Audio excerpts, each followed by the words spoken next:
Many taxpayers assume that massive windfalls are reserved for billionaires with specialized legal teams. But there is a specific provision in the tax code designed to put hundreds of thousands of dollars directly into the hands of the middle class. It is called the Section 121 exclusion. When you sell your primary residence, the IRS allows you to keep up to $500,000 of the profit entirely tax-free, effectively treating the equity in your home as a private tax-exempt savings account. This benefit is incredibly fragile. Because the exclusion is all or nothing, a single timing error or a mistake in how you title the property can void the entire $500,000 allowance, leaving the full gain exposed to federal and state capital gains taxes. Retaining this wealth requires more than just living in a house. It requires navigating the specific mechanics of IRS qualification and the structural traps that can trigger a total revocation. The 2 out of 5 rule requires you own and live in your home for 2 of the 5 years before selling. Singles exclude $250,000, married couples $500,000. But beware the spousal trap. Both spouses must independently satisfy the 2-year residency.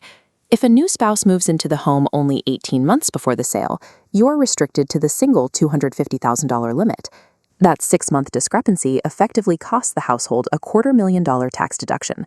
Married alone does not grant the full exclusion. The IRS views it as a dual compliance burden, where both residents must hit the 2-year mark. Logistics become more complex if you move out and convert your home into a rental property. The day you move out, a strict 3-year countdown begins. Under the 3-year rental rule, renting for 37 months violates the residency requirement, making your entire gain taxable. The IRS also tracks residency order. Renting before moving in makes that gain taxable. Living there first shields the appreciation. Beyond the calendar, the IRS also examines the legal structure of the property's title. Section 121 is reserved for individuals, not business entities.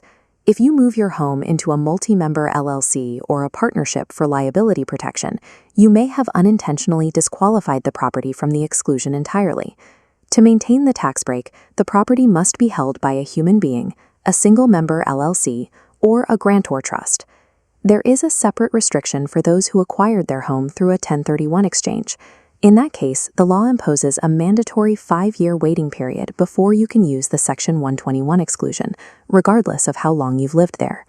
Standard real estate maneuvers, from asset protection to tax-deferred exchanges, often contain hidden triggers that nullify this primary residence benefit. For those who cannot meet the 2-year residency requirement due to external pressures, the tax code provides a partial credit provision.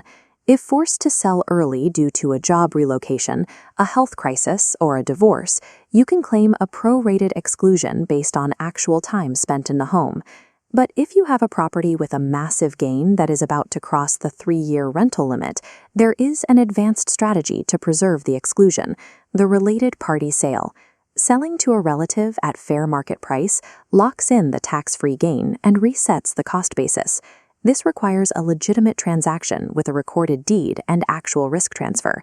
The IRS disqualifies any paper shuffle meant to hide the gain.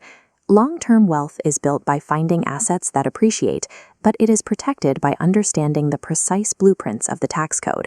Mastering these windows is the difference between keeping your profit and giving it to the government.